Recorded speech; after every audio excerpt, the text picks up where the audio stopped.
श्री महाप्रज्ञ गुरवे नमः।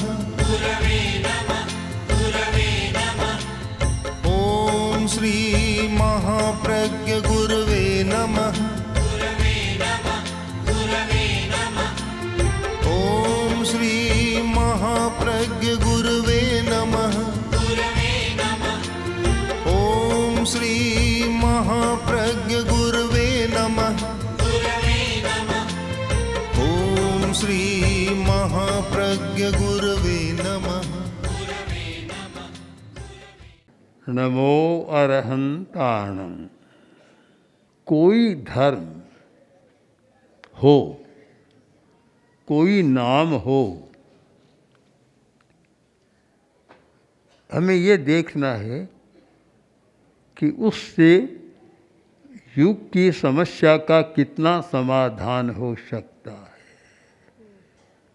व्यक्ति की समस्याएं, समाज की समस्याएं, राष्ट्र की समस्याएं और विश्व की समस्याएं, जो समस्याएं हैं, उन समस्याओं के समाधान में जो धर्म योग दे सकता है, जिसके तत्व योग दे सकते हैं, मैं उसे महत्वपूर्ण मानता हूँ।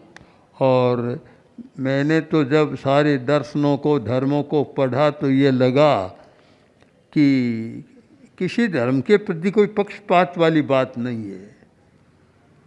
हरिभद्र सूरी ने जो कहा था कि पक्षपातो न मे वीरे न द्वेष कपिलादिषु। हरिभद्र सूरी जैन महान आचार्य हुए हैं, महान चिंतक, विचारक, साहित्यकार, और कहते हैं जिन्होंने 1444 ग्रंथ लिखे। इतने बड़े महान आचार्य, राजस्थान के आचार्य, चित्तौड़ के राजस्थान के आचार्य थे वे, और पहले बहुत विद्वान थे, ब्राह्मण परंपरा के वेदों के विद्वान थे, और फिर जैन मुनि बन के उन्होंने जो काम किया, उन्होंने लिखा कि पक्षपातो न मे वीरे। महावीर के प्रति मेरा कोई पक्षपात नहीं है। एक जगह आगे जाकर लिख दिया कि महावीर मेरे कोई चचेरे भाई नहीं है। आगे जा लिखा है श्लोकों में, वे मेरे कोई भाई नहीं लगते। और जो कपिल आदि, सांख्य आदि दर्शन है, उनसे मेरा कोई द्वेष नहीं है। युक्ति मद वचनं यस्य तस्य कार्य परिग्रह। मुझे लगता है कि महावीर की वाणी बहुत युक्ति संगत है, उसको मैं ग्रहण कर रहा हूँ। और अगर दूसरे दर्शनों की भी युक्ति बात है, संगत बात है, तो उसे भी ग्रहण करने में मुझे कोई संकोच नहीं है। इतना उदार और व्यापक दृष्टिकोण अनेकांत के कारण जैन धर्म का रहा, जिसने सब धर्मों का समन्वय किया। और हरिभद्र सूरी ने ग्रंथ लिखा शास्त्र वार्ता समुच्चय। वह ग्रंथ का विषय बड़ा विचित्र है, उसमें सब दर्शनों का समन्वय किया गया है, धर्मों का समन्वय किया गया है, खंडन नहीं किया गया। दर्शनों की परंपरा रही कि बहुत खंडन मंडन चला है, किंतु एक अपूर्व ग्रंथ है वह हरिभद्र सूरी का, किसी का खंडन नहीं, केवल समन्वय किया गया है। ऐसे नयवाद में भी लिखा है, पुराने आचार्यों ने उसमें भी खंडन नहीं किया, समन्वय किया है। तो जैन धर्म तो समन्वय करने वाला और वर्तमान की समस्याओं को सुलझाने वाला, पर कठिनाई हमारी यह रही कि जैन साधुओं की चर्या तो सीमित रही,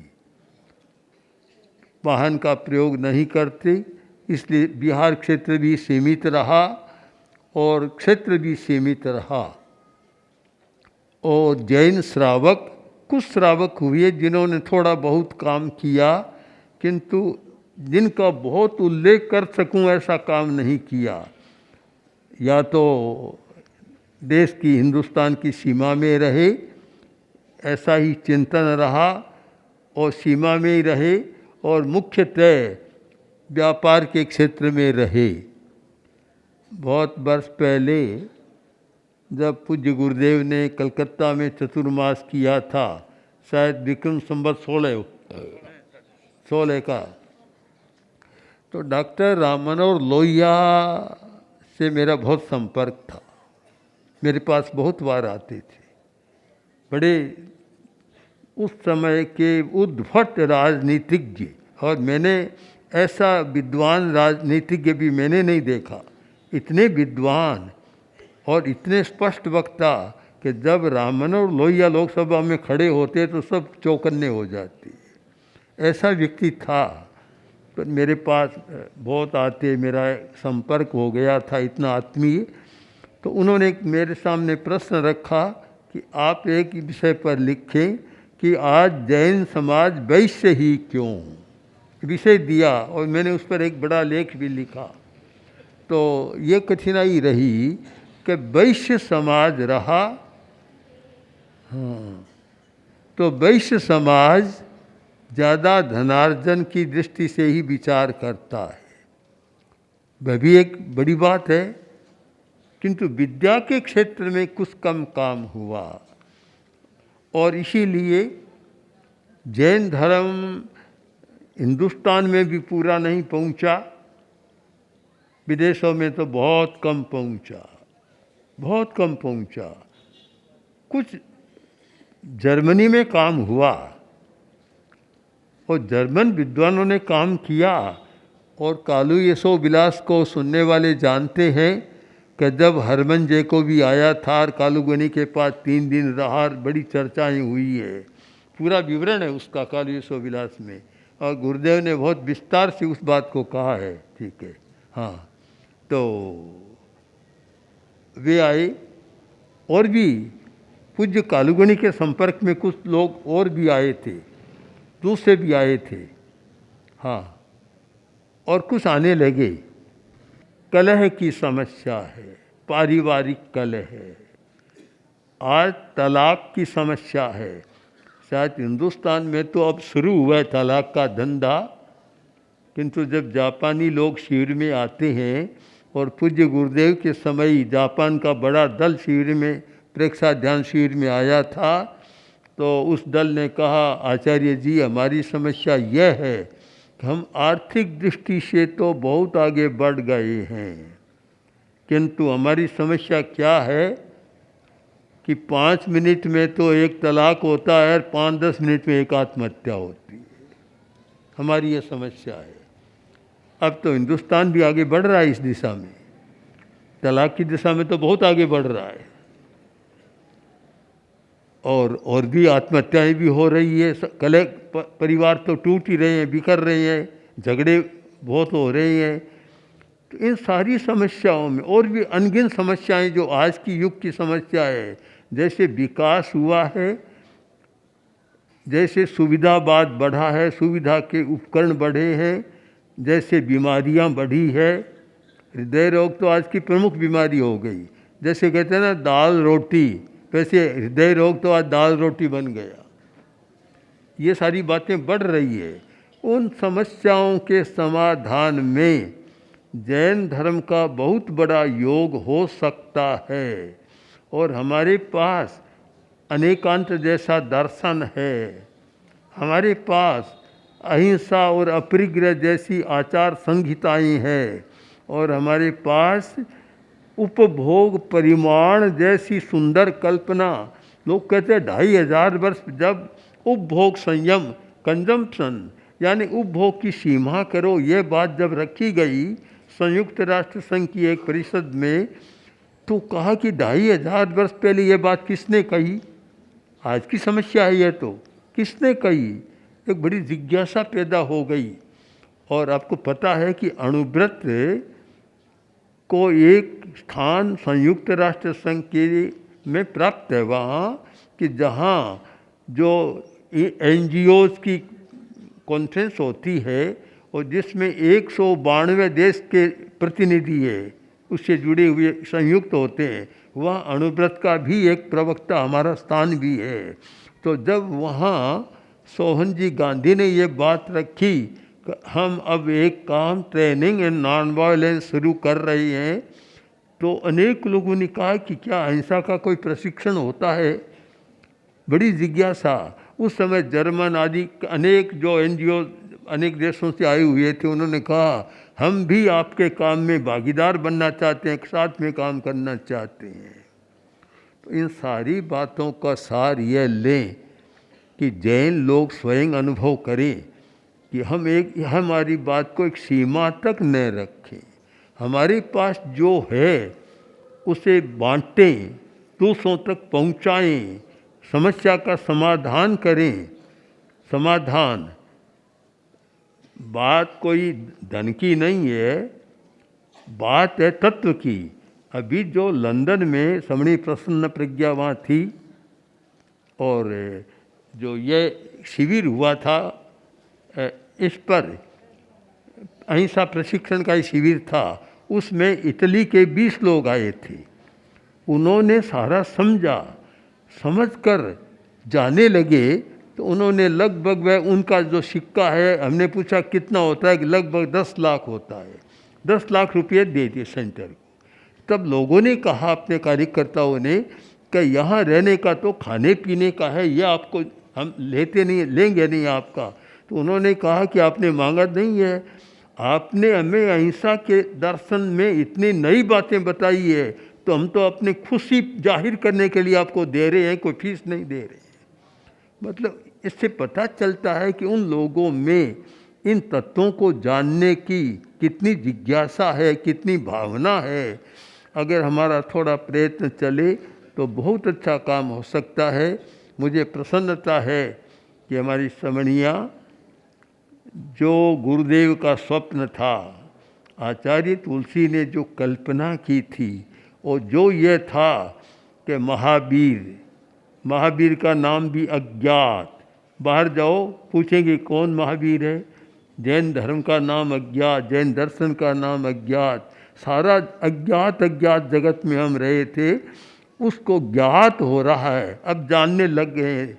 और इस कार्य में जो काम हो रहा है, हमारे धर्म संघ की प्रभावना, जैन धर्म की प्रभावना और जैन शासन को जानने की एक दिशा खुल रही है, और उसके द्वारा अनेक लोगों की समस्या का समाधान हो रहा है। अब पूरी बात आप जाने जो जहाँ न्यू जर्सी की कुछ बातें मेरे सामने आई, ह्यूस्टन की आई। ह्यूस्टन में अभी जो सेंटर बना है, जिस दिन सेंटर बना और वहाँ सब बहुत लोग आए, तो हमने सुना कि वहाँ का मेयर इतना खुश हो गया कि उसने उस दिन को हॉलीडे कर दिया, छुट्टी कर दी उस दिन, अवकाश है, प्रेक्षा डे, हाँ प्रेक्षा डे घोषित कर दिया उसने सारा। तो इस प्रकार जब सामने आता है, लोग संपर्क में आते हैं, तो उनको लगता है बहुत अच्छी बात है, नई बात है। अनेक विदेशी लोगों ने कहा कि इतनी अच्छी बात आज तक आपने हमें बताई क्यों नहीं। मैं अपनी बात को संपन्न करूं। हम लोग उदयपुर में थे और उदयपुर में विदेशी पर्यटक काफ़ी आते हैं। एक दिन एक परिवार हमारे संपर्क में आया। एक परिवार था, 5-7 लोग थे, पति पत्नी पुत्र पुत्रियां सब 5-7 लोग थे, संपर्क में आए, बातचीत की। और उस समय मैंने अर्थशास्त्र के विषय में, अर्थशास्त्री था, तो अर्थशास्त्र के बारे में हमारा क्या दृष्टिकोण है जैन दर्शन का, इस बारे में कुछ बताया, सारी बातें बताई।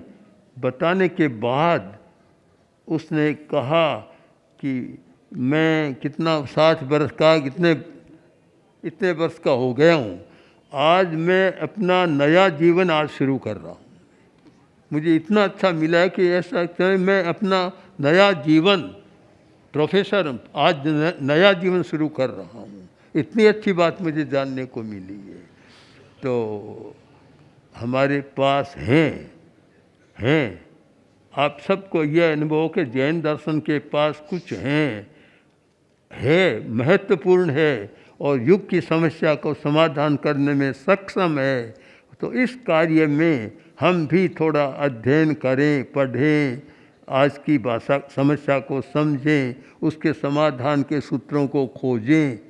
समणियों को भी बहुत खोजना है समाधान के सूत्रों को, हम भी तो बराबर खोज रहे